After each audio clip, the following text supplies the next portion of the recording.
Rua do Medo é uma franquia de livros escrita por R.L. Stine, que teve seu primeiro livro lançado no ano de 1989 e mais ou menos cerca de uns 35 anos depois disso, a Netflix produziu 3 filmes pela primeira vez levando essa franquia para as telas.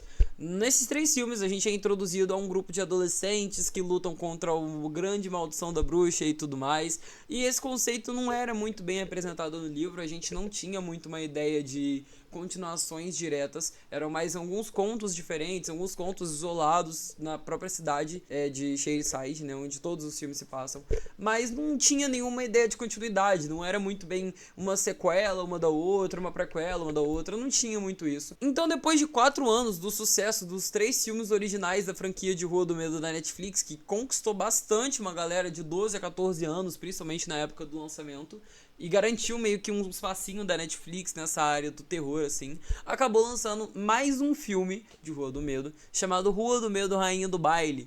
E assim, esse filme foi muito mal recebido pela crítica, pelos usuários, ninguém gostou, nem os fãs gostaram, e eu decidi assistir esse filme em live, porque lá, 4 anos atrás, eu assisti os 3 filmes originais, toda sexta-feira eu tava lá vendo, batendo meu pontinho, entendeu? Às 4 horas da manhã. E esse ano não foi diferente, com a chegada desse filme eu decidi assistir no meu canal da Twitch. Meus amigos que assistem a live comigo assistiram também.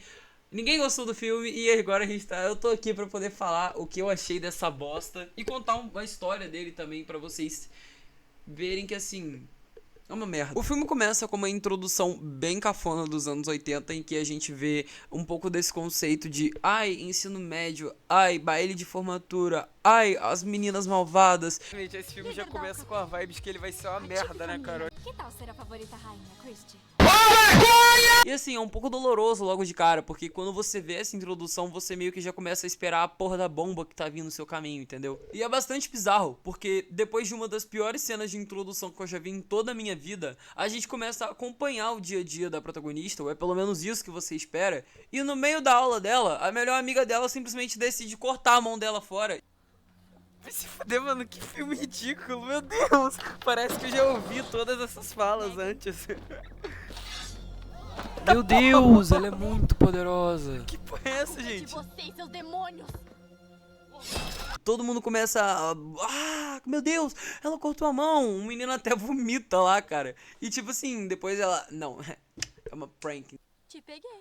E aí, tipo assim, o professor dá um xingão muito honesto. Caralho. Como nada nessa vida sai impune, essa menina é retirada de sala de aula e depois a gente descobre que ela tomou uma suspensão por um motivo muito específico, que é fingir ser decepada, né? Então, assim, eu acho que pelo menos ela conseguiu quebrar um pouco os tabus aí de 1988. Automutilação simulada. Aposto que ninguém nunca levou essa advertência. Tá, depois do dia a dia da menina na escola, a gente vê ela indo pro trabalho, e eu tô falando ela porque eu não lembro o nome dessa protagonista, e desculpa, eu não vou me dar o trabalho de pesquisar qual é. Então assim, a gente vê a menina boazinha indo pro trabalho dela, onde ela é uma garçonete, e as meninas malvadas filhas da puta começam a destratar ela. Aí o namorado da Regina George começa a ficar tipo assim, ei gata, você não quer tipo colar aqui na minha base não? E aí tipo assim, a namorada dele começa a perceber que ele tá meio tipo assim, meio lançando uns olharzinhos assim, meio coisa. E aí ela começa a se fregar tipo, ai, Jonathan, nossa, que peru grosso. Também que esse peru grosso, também que esse pau gostoso. E aí, tipo assim, não sei se o nome dele é Jonathan. E aí, tipo assim, ela dá uma destratada básica lá na protagonista como uma boa menina malvada, chama ela de garçonete e manda ela pegar mais batata frita, o que, tipo, foda. Eu sei que depois o Zachariah lá, ele volta pra lanchonete e, tipo, aparentemente passou, tipo, tempo pra caralho, papo de, tipo, umas 3 horas, porque tava de dia, agora tá de noite. Mas... não tem nada que indique pra você que passou esse tempo. E você, genuinamente, você não sente esse tempo sendo passado, entende? Parece que eu tô vendo, tipo, uma série, só que eles meio que cortaram tudo e fizeram um filme, sabe? Não faz sentido nenhum. Parece que as coisas simplesmente vão acontecendo em, tipo, 1 milésimo de segundo. Porque tudo acontece ao mesmo tempo e nada acontece em tempo nenhum. Então é uma merda. Cara, meu Deus. Valeu mesmo. Vem mostrar esse seu peru grosso. Isso é tão ruim que dói.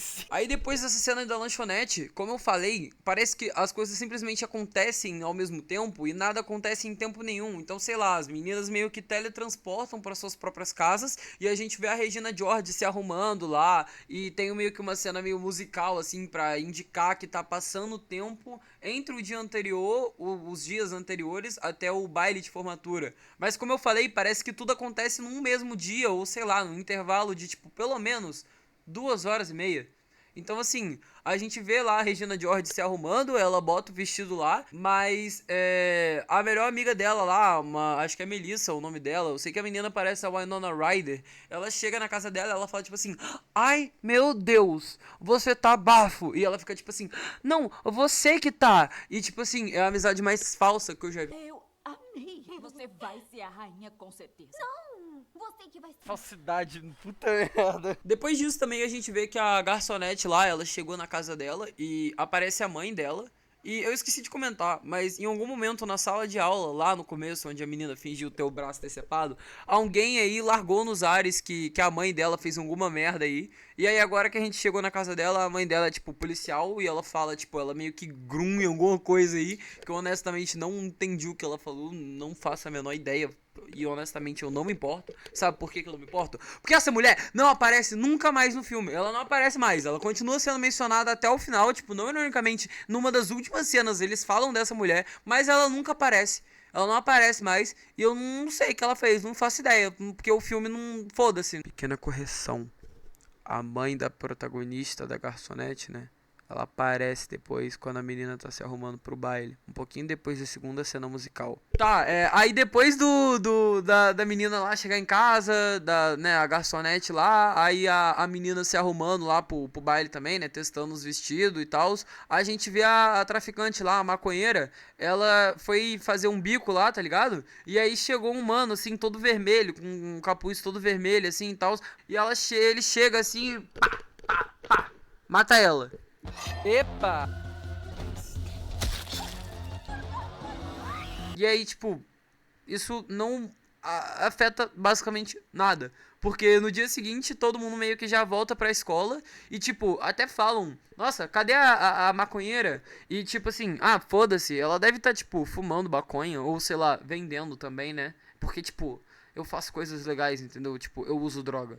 É verdade. Eu acho que a diretora ou a coordenadora, ou seja lá o que essa velha faz nessa escola, mas ela fala que a Cici, que foi a menina que acabou de morrer, tem um namorado de, sei lá, 30 anos e aparentemente ela faz, tipo, orgias dominicais. Orgias dominicais. Eu acho que esse filme tem alguma espécie de inspiração muito forte em Pretty Little Liars Original Sin.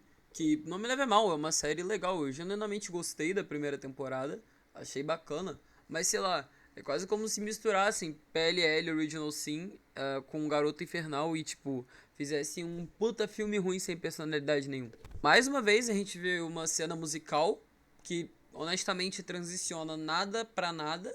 Só que dessa vez o nada tá todo mundo arrumado. Eu acho que um dos aspectos mais legais desse filme é que no jornalzinho da escola, toda vez que aparece a repórter meio que filmando ali como que tá o cenário e tudo mais, meio que a câmera tem um efeito de câmera antiga. Eu acho que pelo menos é um aspecto da direção que alguma vez ou outra fica presente. Na verdade, uma vez ou outra não, porque isso acontece bastante. Inclusive, vai esse final do filme isso fica meio cansativo.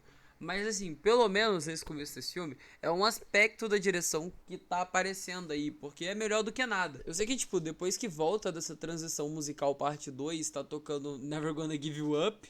Foda-se, Never Gonna Give You Up do nada.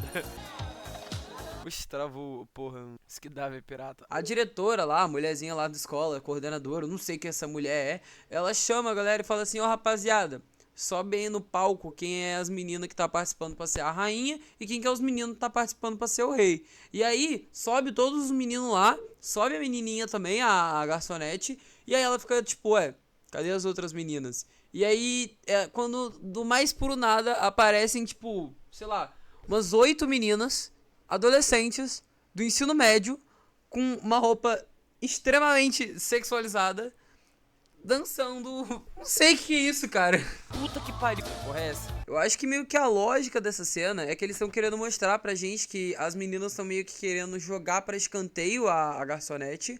Então, tipo assim, todas elas estão extremamente sexualizadas e dançando uma coreografia ensaiada que só a garçonete não sabe e não tá vestida. Então, assim, o propósito dessa cena é meio que só deixar a protagonista de xereca. Mas ela é deixada de xereca o filme inteiro. Então, sei lá, eu acho que é só tipo, oh meu Deus, sexo, como eles são revolucionários. Quando uma das esqueletes aí tá meio que flertando com o namorado atrás do palco, ela vai lá dentro da escola pra poder pegar um dos panfletos da Regina George pra poder, sei lá, falar, pra poder votar nela. E é nessa hora aí que assim, o bicho come, né? É nessa hora aí que o filho chora e a mãe não vê. Linda.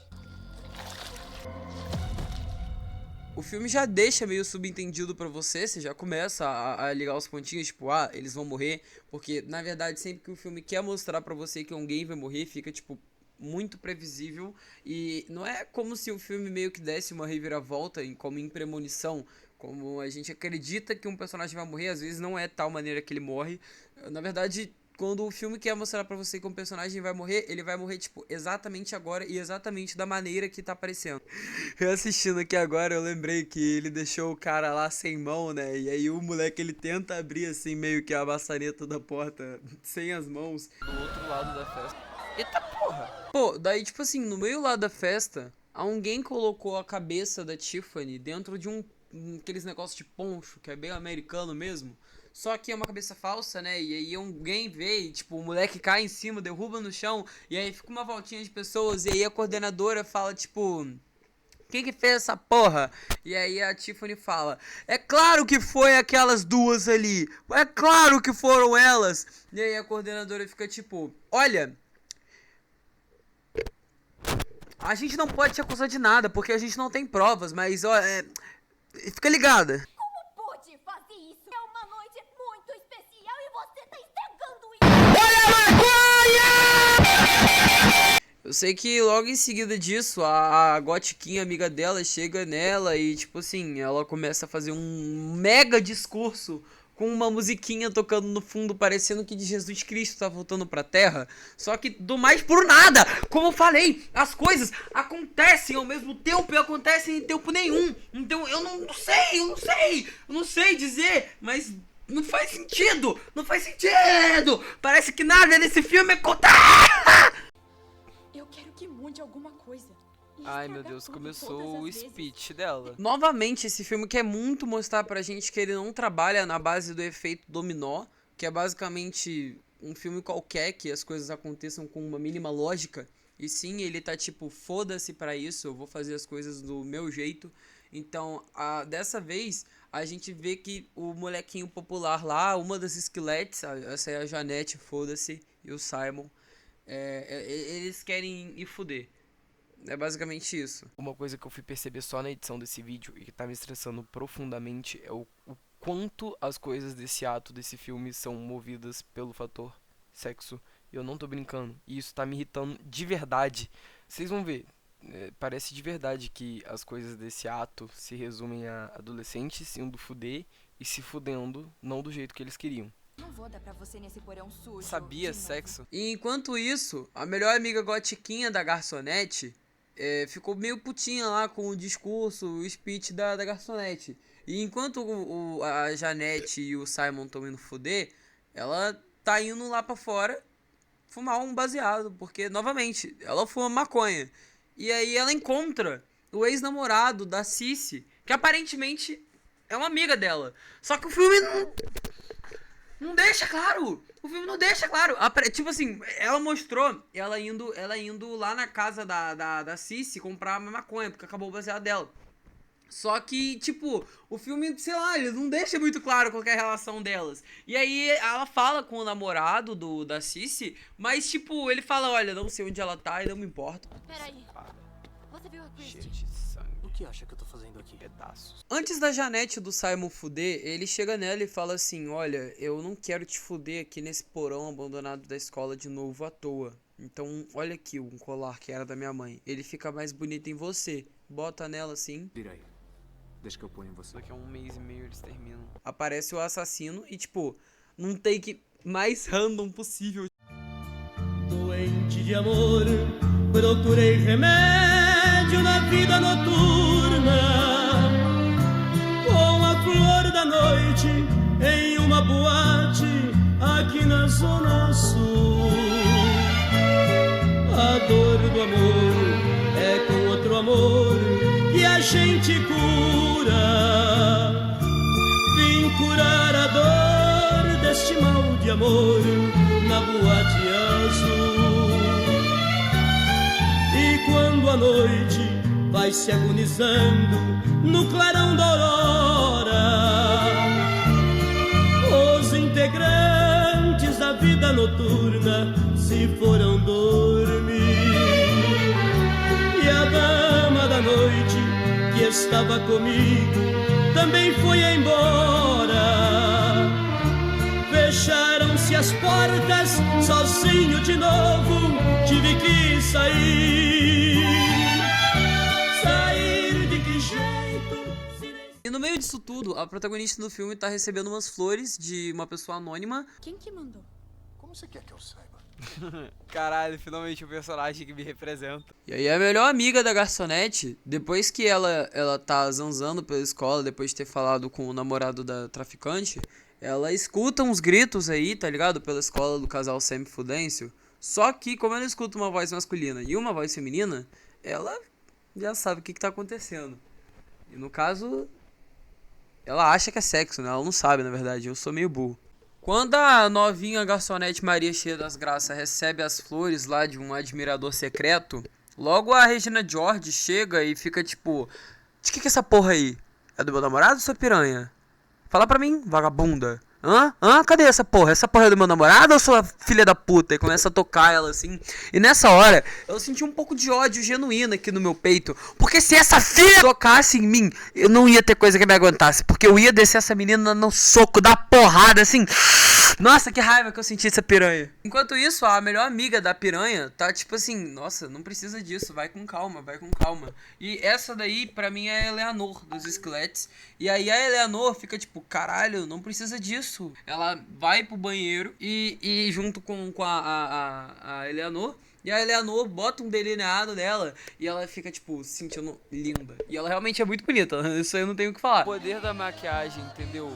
Pra algumas mulheres, pra homens também. Meu Deus, ela é muito poderosa. Tá, aí depois dessa cena aí que a menininha lá começa a fazer bullying com ela, a gente vê que o zelador e a galera da escola tá meio que dando falta de uma galera. Então o diretor manda o zelador ver o que tá rolando e procurar algumas pessoas. Aí depois que tem essa cena do zelador, que seria uma espécie de subplot, né, ali um meanwhile, enquanto tá acontecendo o plot principal, que é quando a garçonete volta pro baile com o delineado e se sentindo a pessoa mais foda de todos os tempos, a Mean Girl lá, ela começa a ficar tipo assim: o quê? Como assim você me traiu, Eleanor?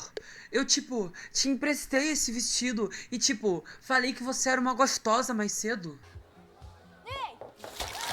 Nossa. E aí começa uma batalha de dança. E enquanto elas estão meio que batalhando assim, e o namorado da Britney tá dando mole pra garçonete, a Melissa, né, a Eleanor tá lá no banheiro meio que se arrumando. Nossa, aí eu falei. Se alguém tivesse chutado que ela ia ser a próxima a morrer, né? Talvez se alguém tivesse chutado isso. Parece que ela tá batendo. Nossa, já vi que ela vai matar com um brinco. Quando me vê dançando feito uma macaca, toda arregaçada, toda arregaçada, arregaçada, toda arregaçada, arregaçada, toda arregaçada. Eu sei que é isso quando você olha assim pra mim, eu sei.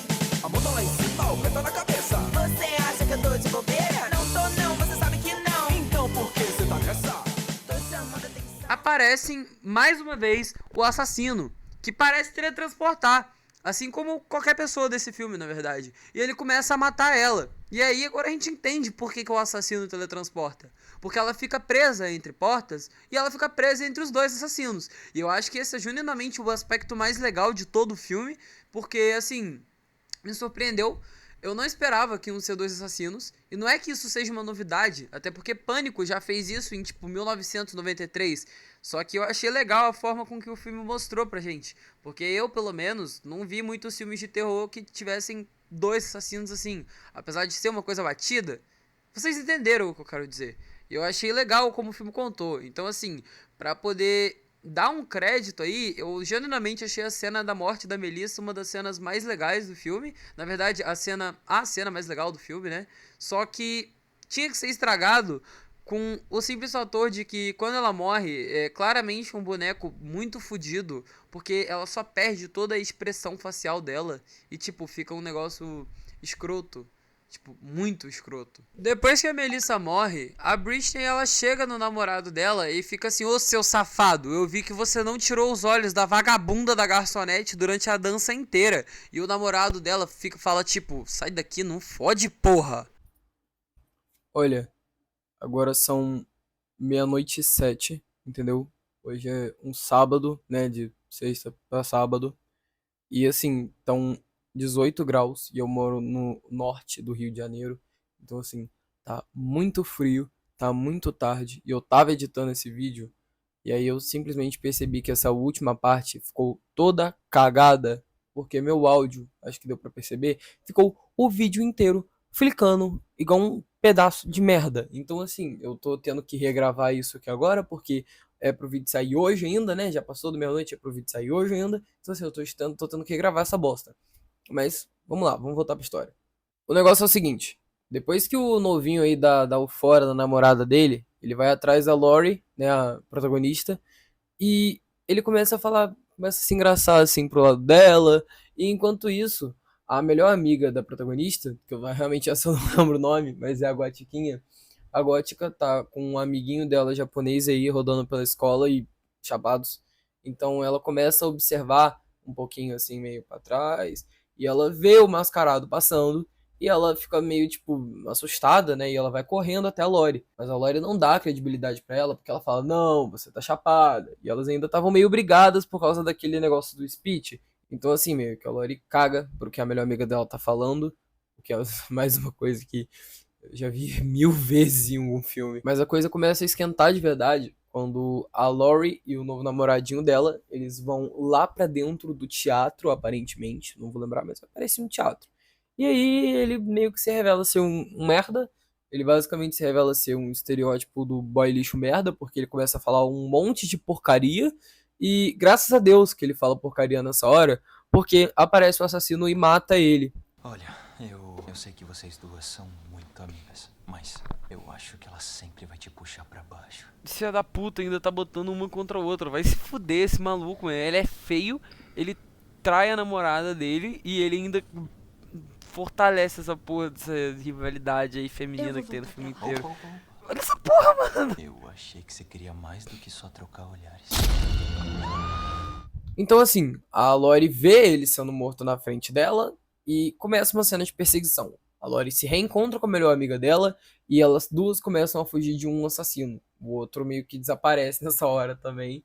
Ele deve ter trocado de roupa muito rápido, magicamente, né? Poxa vida. Então as duas começam a fugir do assassino e elas vão correndo e acabam chegando lá na cena do baile principal, né? Naquele lugar, acho que era uma quadra onde estava acontecendo o baile principal. E nessa hora tem uma das cenas mais ridículas que eu já vi em todos os filmes, sério mesmo. Esse é tipo patético, é ridículo. Porque a Lori começa a subir no palco porque ela foi coroada a rainha. Ai, tem cabelo no meu olho de novo, essa... Então a Lori, ela vai correndo pro palco porque ela foi coroada a rainha do baile, né? E nessa hora chega um dos assassinos e ele chega e ele dá 2 machadadas assim em 2 pessoas. Todo mundo faz não. Ah, para, não é possível, cara. Ninguém vendo. Tem alguma coisa acontecendo. Gente, para, não. E eu acho incrível, porque ninguém se vira, ninguém percebe que tem um humano, um bicho assim, bruto, gigante, matando 2 pessoas, entendeu? E aí quando as pessoas parecem que param de fingir de ser patetas, elas, né, começam a fazer um estardalhaço, todo mundo começa a evacuar a escola, e a Lori, que tava com a coroa na cabeça, né, que tinha sido recém-coroada rainha, pega essa coroa e enfia no olho do assassino. Nessa hora, o assassino tira sua própria máscara e revela ser a Regina George, a Brittany, não sei mais qual o nome que eu dei pra ela durante esse vídeo. Feito isso, a Tiffany começa a chorar igual uma porca retardada e a mãe dela também. E aí o filme parece que tá realmente te levando pro final. Esse final me lembrou muito o final de Pânico 1. Eu acho que é do 1, mas eu não sei, pode ser de algum outro da franquia. Mas é só porque eu me lembro bastante dessas cenas passar na saída da casa do Stu, né? Um dos assassinos do Pânico. Se você não sabia disso, desculpa, mas esse filme tem tipo 20 anos nessa altura. Quase 30. Então, né? Enfim, eu lembro dessas cenas passando lá na sala, na casa do Stu, e eu acredito que seja do primeiro filme, e me remeteu bastante a essa cena aqui, que é uma cena muito boa. Agora, a partir de agora, a gente vai entrar realmente na melhor parte do filme, os últimos 15 minutos, e não são porque tá acabando o filme, também, mas é bem legal. Diante disso, a mãe da Tiffany fica na escola pra dar depoimento pra polícia, né, porque ela era a esposa do assassino e tudo mais. E a Lori, ela vê que a Tiffany tava muito abalada e que ia ter que ir pra casa sozinha. E como as duas moram perto, ela decidiu ir ficar com a Tiffany. Então, o filme corta assim, tá as duas deitadas lá no quarto da Tiffany. E a gente volta pra escola mais uma vez, onde a gente vê a mãe da Tiffany falando: pô, Bota, deixa eu ir pra casa, eu acabei de descobrir que meu marido é um assassino. A mente do palhaço já não tá mais boa. Minha filha também tá mal, né? Eu preciso cuidar dela. E aí o policial libera pra ela ir pra casa. E a gente volta mais uma vez pra casa dela. E nessa hora, a Lori começa a escutar uns barulhos vindo da escada. Como que ela conseguiu, tipo, se arrumar e se desarrumar assim tão rápido? Ela começa a escutar uma coisa batendo. E quando ela vai conferir junto com a Tiffany, ela se depara com nada mais nada menos que a mãe da Tiffany com um machado na mão, batendo meio que nos negocinhos, nos detalhes da escada. Nessa hora, ela se revela ser a segunda assassina. Tanto a Tiffany quanto a Lori começam a ficar muito assustadas e elas saem correndo pela casa e se escondem dentro de um armário. Dentro desse armário, a Tiffany realmente se demonstra estar apavorada, porque já não bastava o pai dela ser um assassino, a mãe dela também é. Então ela começa a ficar muito nervosa e ela começa a falar sem parar, e a Lori fica tipo: Tiffany, ok, eu entendo seus sentimentos, eles são muito válidos, mas assim, a gente vai morrer se você não calar sua boca, porque a sua mãe, aquela vaca velha, vai achar a gente. E aí a Tiffany fala assim: você chamou minha mãe de quê, ô sua piranha? E aí ela pega assim o canivete e começa a esfaquear a Lori. Tá, não foi exatamente assim que aconteceu, mas a Lori tava mandando ela calar a boca, e aí ela tava falando mais e mais, e aí ela simplesmente chega, faz uma pergunta meio duvidosa assim pra Lori, tira o canivete do bolso e tenta golpear a Lori. Eu não vou lembrar se ela realmente conseguiu acertar agora, mas vocês vão saber porque vai estar passando aí na edição, né? Lori. Ah, para. Depois disso, as duas saem correndo, né? Uma seguindo a outra. E aí a Lori tá tendo que batalhar tanto com a filha quanto com a mãe. E as duas vão pra ponta da escada. E quando elas vão pra ponta da escada, a Lori consegue o feito de matar a Brittany, de matar a esquelete principal, desfalcando o trio. Porque agora a gente não tem mais 3 divas pop, e sim 2, Eleanor e Janete. Não sei como elas vão... Na verdade, morreu as 3, né? Para pensar agora. A Eleanor morreu, que era a que tava lá no porão da escola. E... Não, a Eleanor que tava no banheiro e a Janete é que tava no porão. As duas morreram também. Acabou as esqueletes, rapaziada. Mas assim, a última esquelete a ser morta é morta pela Lori, que é empurrada da escada e ela cai numa estátua que o filme tinha dado até um foco antes. Então, pelo menos... eles precisam fazer isso. Mas ela cai da escada e ela é meio que fincada assim, sabe? E explode. Mano, é muito legal. Acho que é a morte mais legal do filme, realmente. Que do serrão me deixou mal acostumado. Tem que ter buceta pra eu fumar meu baseado. Tem que ter buceta pra eu fumar. Aí então, depois que a mãe vê a filha dela sendo brutalmente morta na frente dela, ela fica com sangue nos olhos. E ela se levanta, começa a caçar a Lori. Lori quebra um armário, pega um pedaço de vidro, taca na véia, a véia morre. E a Lori sai da casa, dessa vez encerrando o filme de verdade. E é isso aí, acabou. Foi basicamente esse o final. Foi muito corrido, mas é bem legal, de verdade. Falando assim, talvez possa não parecer tão legal, mas no filme é legal. Eu juro pra você, é interessante. É interessante. Depois de todo você ter chegado até aqui, pelo menos o final é interessante, sabe? Não é ruim, assim. Depois a gente tem também uma cena pós-crédito que mostra pra gente o corpo da mulher morta, né? Da mãe da Tiffany morta. E começa a se formar um símbolo, uma runa, que a gente viu mais cedo no filme, no caderninho da Gótica. Ó, tá formando tipo uma runa de um ritual aqui, ó. Ó. filha da puta.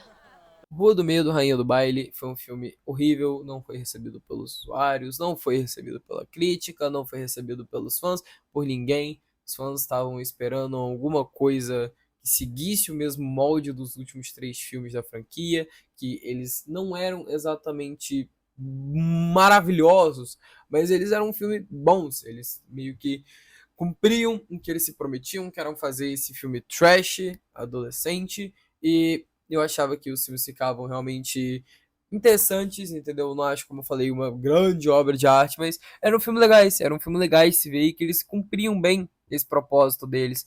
E é uma pena que o sucessor dessa trilogia tão legal tenha sido esse filme horrível, porque eu até vejo um potencial nele, mas eu não entendo muito bem o que, que ele era para ser. Parece que no final das contas o roteiro dele, toda a ideia dele é um grande Frankenstein. Pegaram um pedacinho aqui, um pedacinho dali, um pedacinho daqui, um pedacinho daqui, fizeram um grande robô, um grande monstro sem sentido nenhum. Então é uma pena, porque eu acho que com um roteirista bom, entendeu? Com uma boa direção, esse filme poderia ter levado a um lugar essa franquia, porque basicamente esse filme é ruim, apresenta uma história que não te cativa, com personagens que você não compra, e no final não acrescenta em nada no universo, porque é mais um gate, sabe, ali entre o segundo filme e o primeiro. Então, assim, no final das contas, esse filme não serve pra acrescentar em nada.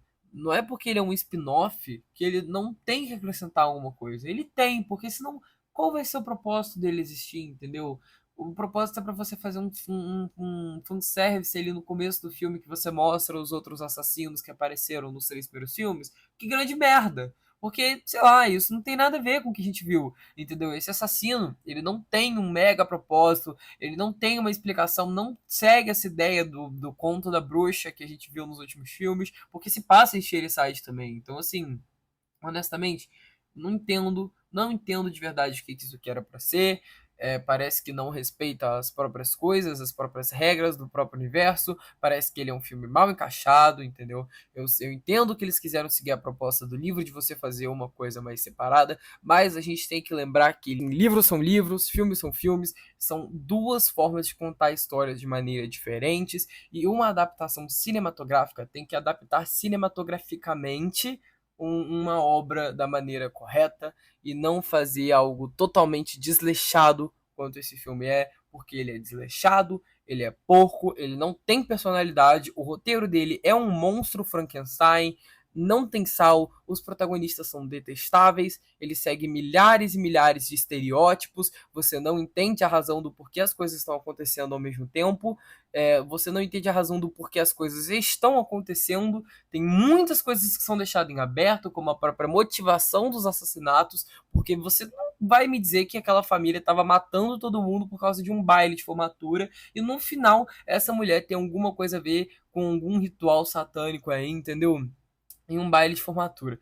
Você não compra, as coisas são abertas, são desconexas, são sem sentidos. Esse filme é uma porcaria que nunca deveria ter feito, entendeu? Porque não é possível, isso aqui foi alguma lavagem de dinheiro. Alguém aí ganhou muito dinheiro no Tigrinho e teve que dar um jeito aí de fazer esse negócio aí para poder pagar menos imposto de renda. Não é possível, porque assim, foi uma merda, entendeu? Esse filme foi uma merda. Tudo nele é imprestável e eu acho que é um dos filmes mais detestáveis que eu já vi na minha vida. Eu acho que é o pior filme que eu já vi na minha vida e eu já assisti bastante coisa. Então, assim, Rua do Medo, Rainha do Baile é tenebroso e eu tenho medo do que vem pela frente nesse canal. Esse foi o primeiro vídeo, né, da minha vida, na verdade, porque os únicos vídeos que eu tinha tentado fazer era, sei lá, de Minecraft, gameplay de Minecraft, ou Tente Não Rir, quando eu era uma criança. E um vídeo do Chuck aí, né? Que eu tentei fazer lá em 2022, que nunca saiu da gaveta, porque eu tinha muita preguiça de terminar a edição daquele vídeo. Mas assim, pela primeira vez eu tô tentando me dedicar a fazer um negócio sério. Eu faço live na Twitch todo domingo, assistindo filme geralmente. E, consequentemente, eu vou tentar todo domingo pegar os clipes dessa live e fazer um vídeo contando a história do filme, que nem esse, e alternando com as minhas reações, com essa coisa mais brincalhona, porque esse conteúdo que eu apresentei aqui pra vocês é o tipo de conteúdo que eu assisto, feito da minha maneira, porque, querendo ou não, eu não sou as pessoas que eu assisto, né? Então, assim, tem a minha pegada, mas sobre um conteúdo que eu me inspiro muito em alguns nomes famosos de pessoas que fazem vídeos assim, como, sei lá, Natália Greco, Seijinho, Jay Mello, enfim. Toda essa galera eu gosto muito de acompanhar e eu me inspiro bastante neles. Então, assim, peço que dê oportunidades pro começo desse canal aí. Vou estar tentando postar vídeo toda semana, que nem eu falei, com os clipes da minha live de domingo. Não tenta procurar minha Twitch, por favor. E é isso. Tchau.